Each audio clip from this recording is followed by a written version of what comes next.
नमस्कार जय जगन्नाथ शुभ सकाळ। आज हूँ जुलाई 14 तारिख सोमवार। आज प्रथम खबर पुणी आसुची जोड़ा लघुचाप। बंगोपसागर पुणी एक जोड़ा लघुचाप सृष्टि होबार संभावना थिबा भारतीय पाणीपाग विभाग आईएमडी पूर्वानुमान करिछि। आगामी 24 घंटा मध्य उत्तर पश्चिम मध्य प्रदेश एवं ताहार पार्श्ववर्ती अंचल एक लघुचाप क्षेत्र सृष्टि होबार संभावना रहितिबा बेले अन्य एक लघुचाप उत्तर पश्चिम बंगोपसागर एवं पार्श्ववर्ती पश्चिमबंग और ओडिशा उपकूल में गठन होबार आशंका रही। लघुचाप क्षेत्र गुड़िक प्रभाव ओडिशा पश्चिमबंग झारखंड छत्तीसगढ़ और मध्यप्रदेश केतेक अंचल में प्रबल वर्षा होबार संभावना रही। ओडिशार उपकूल जिला गुड़िक यथा बालेश्वर भद्रक केन्द्रापड़ा जगतसिंहपुर पुरी खोर्धा गंजाम और गजपति आदि अंचल में हालुकारु मध्यम धरण वर्षा सह किछि स्थान में बिजुली घड़घड़ी और पवनर बेग 30 ରୁ 40 किलोमीटर प्रति घंटा रहिबो।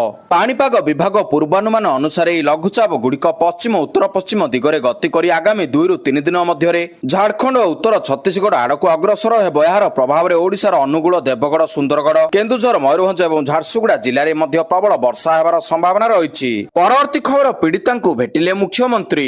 आत्म उद्यम करथिबा बालेश्वर फकीरमोहन महाविद्यालय छात्री को भेटिछंती मुख्यमंत्री। भुवनेश्वर एम्स जाई पीड़िता भेटिछंती। तांको स्वास्थ्य अवस्था नहीं चिकित्सा करुथिबा डाक्तरी टीम सह आलोचना करिछंती। चिकित्सा व्यवस्थार मॉनिटरिंग पई गठन होतिबा 8 जणिया विशेषज्ञ टीम सह मध्य कथावार्ता होइछंती। मोहन माझीଙ୍କ सह उपमुख्यमंत्री केबी सिंहदेव मध्य एम्स जाइछंती। एहा पूर्वरु स्वास्थ्य मंत्री मुकेश महालिंग उच्च शिक्षा मंत्री एम्स जाई पीड़ितांको बापा सह आलोचना करथिले। एम्स जाई पीड़िता भेटिबा परे मुख्यमंत्री प्रतिक्रिया देई कहिसंती एफएम कॉलेज छात्री परिस्थिति जटिल रही।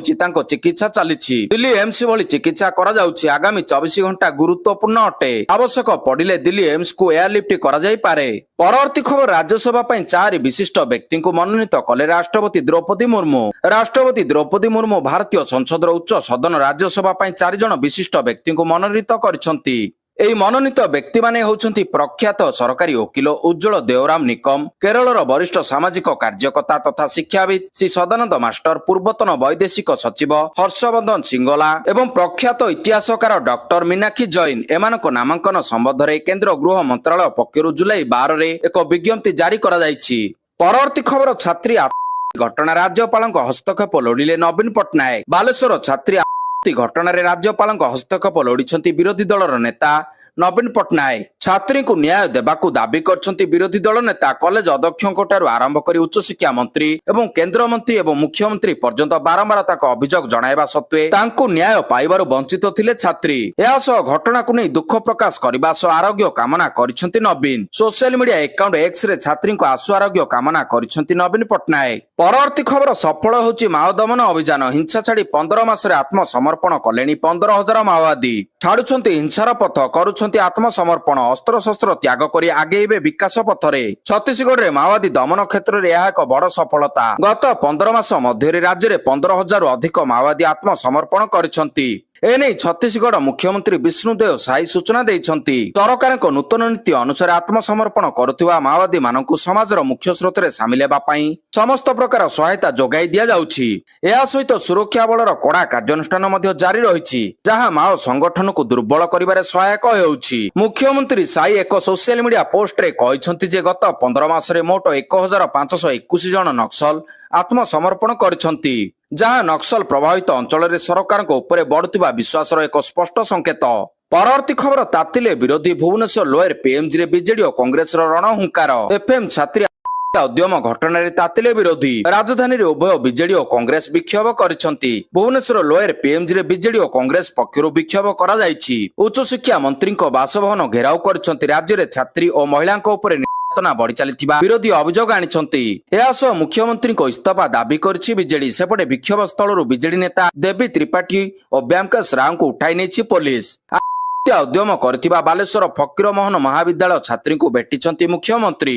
परवर्ती खबर दलाई लामा भारत चीन संपर्क में कंटा कहला चीन। गलवान संघर्ष 2020 पर प्रथम थर पर वैदेशिक मंत्री एस जयशंकर बहु प्रतीक्षित चीन गस्त पूर्व चीन दलाई लामा को उत्तराधिकारी चयन प्रसंग में कड़ा प्रतिक्रिया प्रकाश करिछि। चीन एही प्रसंग को भारत चीन संपर्क में कंटा बोली कहिछि। या पूर्व शनिवार दलाई लामा अत्यंत कड़ा सुरक्षा मध्य लेह विमान बंदर में पहुंचीथिले। बेजिंग रे थिबा चीन दूतावास रविवार एक विवृत्ति जारी करी कहिछि जे जिजांग तिब्बत सह जड़ित संवेदनशील ଗତିଶୀଳତାକୁ ଗମ୍ଭୀରତାର ସହିତ ବୁଝିବା ଉଚିତ। ଚୀନ କହିଛି ଯେ ଦଲାଇ ଲାମାଙ୍କ ଉତ୍ତରାଧିକାରୀ ଏବଂ ପୁନର୍ଜନ୍ମ ବିଷୟ ଏକ ସମ୍ପୂର୍ଣ୍ଣ ଆଭ୍ୟନ୍ତରୀଣ ମାମଲା, ଯେଉଁଥିରେ କୌଣସି ବାହ୍ୟ ହସ୍ତକ୍ଷେପର ସ୍ଥାନ ନାହିଁ। ପରବର୍ତ୍ତୀ ଖବର, ରାଷ୍ଟ୍ରପତିଙ୍କୁ 5 ମିନିଟ ସମୟ ମାଗିଲା ବିଜେଡି। ମହାମହିମ ରାଷ୍ଟ୍ରପତି ଦ୍ରୌପଦୀ ମୁର୍ମୁ ଆଜି 2 ଦିନିଆ ଓଡ଼ିଶା ଗସ୍ତରେ ଆସିବାର କାର୍ଯ୍ୟକ୍ରମ ରହିଛି। ଏହି 2 ଦିନିଆ ଗସ୍ତ କାଳରେ ସେ ଭୁବନେଶ୍ୱର ସମେତ ରାଜ୍ୟର ଅନ୍ୟ ସ୍ଥାନରେ ଏକାଧିକ କାର୍ଯ୍ୟକ୍ରମରେ ଯୋଗ ଦେବେ। ତେବେ ରାଷ୍ଟ୍ରପତିଙ୍କୁ ଦେଖା କରିବା ପାଇଁ ବିଜୁ ଜନତା ଦଳ ବିଜେଡି 5 ମିନିଟ ସମୟ ମାଗିଛି।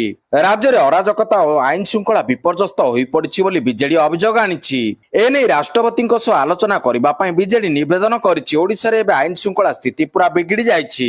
ରାଜ୍ୟରେ ମହିଳା ସୁରକ୍ଷିତ ନାହାନ୍ତି। ପ୍ରତିଦିନ 15 ଜଣ ମହିଳା ଶିକାର ହେଉଛନ୍ତି। ନିଜେ ରାଷ୍ଟ୍ରପତି ଏବେ ଭରସା ଦେବା ପାଇଁ ଆଶା କରିଛି ବୋଲି ବିଜେଡି କହିଛି। ପରବର୍ତ୍ତୀ ଖବର, ସୂର୍ଯ୍ୟ ମନ୍ଦିର ପ୍ରସ୍ତରର କଳା ଆସ୍ତରଣ ନମୁନା ସଂଗ୍ରହ କଲେ ବିଶେଷଜ୍ଞଙ୍କ ଦଳ। ଏଏସ୍ଆଇ ପକ୍ଷରୁ ସୂର୍ଯ୍ୟ ମନ୍ଦିର ସୁରକ୍ଷା ଓ ସଂରକ୍ଷଣ ନେଇ ତତ୍ପରତା ଦେଖାଇଛନ୍ତି। ଆଇଆଇଏମ୍ଡି ଓ ଖଣିଜ ସାମଗ୍ରୀ ପ୍ରଯୁକ୍ତି ପ୍ରତିଷ୍ଠାନର 8 ଜଣିଆ ବିଶେଷଜ୍ଞ ଦଳ କୋଣାର୍କ ମନ୍ଦିରରେ ଏହି ଦଳ ନାଟ୍ୟ ମନ୍ଦିର, ଜଗମୋହନ ଗର୍ଭଗୃହ, ସୂର୍ଯ୍ୟ ମନ୍ଦିର ଚତୁଃପାର୍ଶ୍ୱ ବୁଲି ଦେଖିଛନ୍ତି।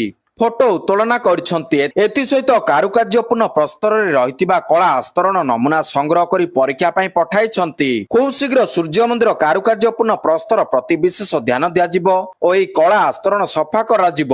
ଖବର ମୁତାବକ ବିଶେଷଜ୍ଞଙ୍କ ଦଳ ସହିତ ପୁରୀ ସର୍କଲ ସୁପ୍ରିଟେଣ୍ଡେଣ୍ଟ ପ୍ରମୁଖ ଉପସ୍ଥିତ ରହିଥିଲେ। ଗତ ମେ 24 ତାରିଖରେ ଏଏସ୍ଆଇ ଡିଜିଙ୍କ ସମେତ 15 ଜଣିଆ ବିଶେଷଜ୍ଞ ଟିମ୍ ସୂର୍ଯ୍ୟ ମନ୍ଦିର ଗର୍ଭଗୃହରୁ ବାଲିକଡା ପ୍ରକ୍ରିୟା ମନ୍ଦିର ସଂରକ୍ଷଣ ସମୀକ୍ଷା କରିଛନ୍ତି। ପରବର୍ତ୍ତୀ ଖବର, ଆଜି ଆସୁଛନ୍ତି ମହାମହିମ ରାଷ୍ଟ୍ରପତି ଦ୍ରୌପଦୀ ମୁର୍ମୁ। 2 ଦିନିଆ ଓଡ଼ିଶା ଗସ୍ତରେ ଆସୁଛନ୍ତି ଦ୍ରୌପଦୀ ମୁର୍ମୁ। ରାଷ୍ଟ୍ରପତିଙ୍କ ପାଇଁ ବ୍ୟାପକ ସୁରକ୍ଷା ବନ୍ଦୋବସ୍ତ ହୋଇଛି। କାରକେଡ ରିହାର୍ସାଲ କରିଛି କମିଶନରେଟ ପୋଲିସ। ଆଜି ଅପରାହ୍ନ 5:10 ସମୟରେ ବାୟୁସେନା ବିମାନରେ ଆସି ଭୁବନେଶ୍ୱରରେ ପହଞ୍ଚିବେ ରାଷ୍ଟ୍ରପତି। ସନ୍ଧ୍ୟାରେ ଭୁବନେଶ୍ୱର ଏମ୍ସର 5ମ ସମାବର୍ତ୍ତନ ଉତ୍ସବରେ ଯୋଗ ଦେବେ। ଓଡ଼ିଶାରେ ରାଷ୍ଟ୍ରପତିଙ୍କ 2 ଦିନିଆ କାର୍ଯ୍ୟକ୍ରମ ରହିଛି। 15 ତାରିଖରେ ରେଭେନ୍ସା ବିଶ୍ୱବିଦ୍ୟାଳୟର ତ୍ରୟୋଦଶ ବାର୍ଷିକ ସମାବର୍ତ୍ତନ ଉତ୍ସବରେ ମୁଖ୍ୟ ଅତିଥି ଭାବରେ ଯୋଗ ଦେବେ। ଏହି ଉତ୍ସବରେ ରାଜ୍ୟପାଳ ଅଧ୍ୟକ୍ଷତା କରିବେ। ସେହିପରି ରେଭେନ୍ସା ବାଳିକା ଉଚ୍ଚ ବିଦ୍ୟାଳୟର 3ଟି ବିଲ୍ଡିଂ ଶିଳାନ୍ୟାସ କରିବେ। ଏହା ବ୍ୟତୀତ ଆଦିକବି ସାରଳା ଦାସଙ୍କ 600ତମ ଜୟନ୍ତୀ ସମାରୋହରେ ମୁଖ୍ୟ ଅତିଥି ଭାବରେ ଯୋଗ ଦେଇ କଳିଙ୍ଗ ରତ୍ନ ପୁରସ୍କାର